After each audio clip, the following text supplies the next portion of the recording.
aquilo que me dá esperança. Quero trazer à memória aquilo que me dá esperança.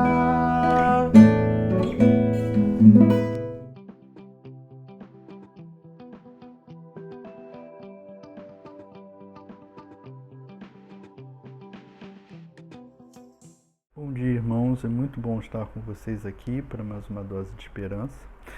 Gostaria que estivessem com as suas Bíblias abertas no livro de Apocalipse, no capítulo 2, a partir do versículo 8, que diz: Ao anjo da igreja em Esmirna escreve: Estas são as palavras daquele que o primeiro e o último, que morreu e tornou a viver.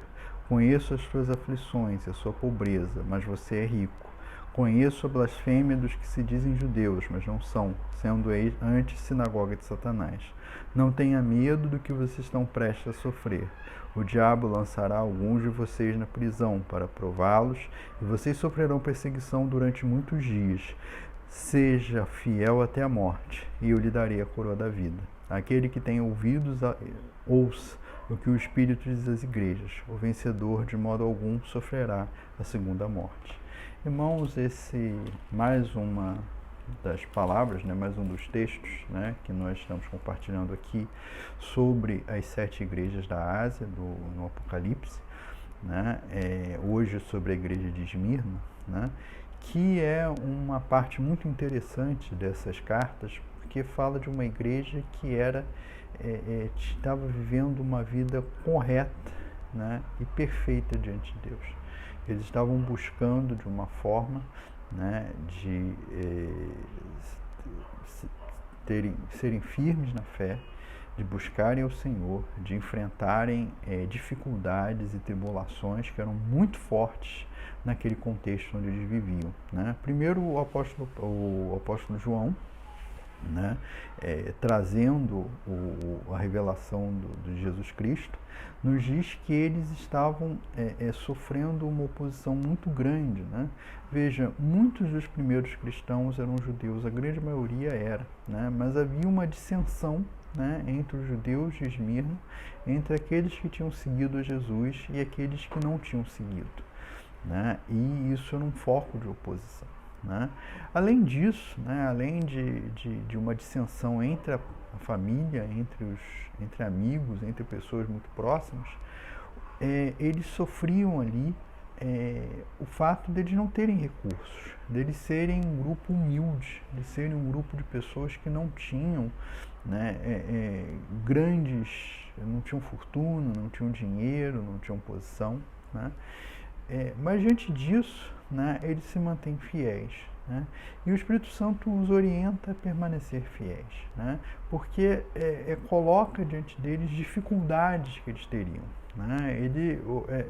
O texto bíblico é extremamente sincero diante daquelas pessoas para dizer para elas o seguinte: olha, nesse momento vocês não terão descanso, vocês não terão refresco.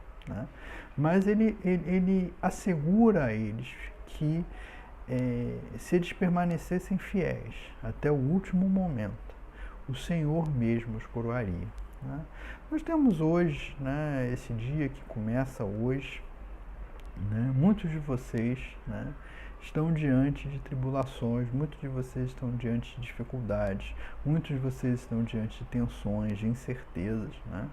E seria muito bom dizer aqui que vai tudo se resolver, não vai ter problema nenhum, você não vai ter problema nenhum, quando muitas vezes você está no meio de uma tribulação, ou no início de uma tribulação, no início de problemas. Muitos de nós convivemos com tensões, ou com dificuldades, ou com limitações, ou com incompreensões durante muito tempo.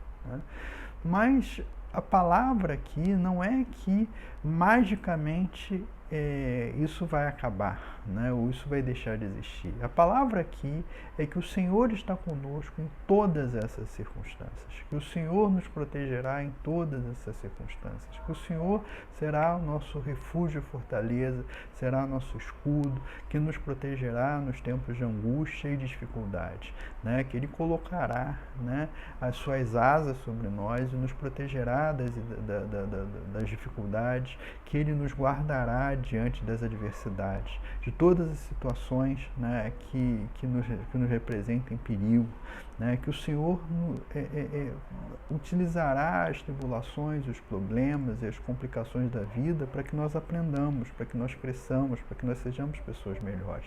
E que Ele vê os nossos problemas, né, e que cuida de nós. Amém. Compartilhe esse vídeo em suas redes sociais.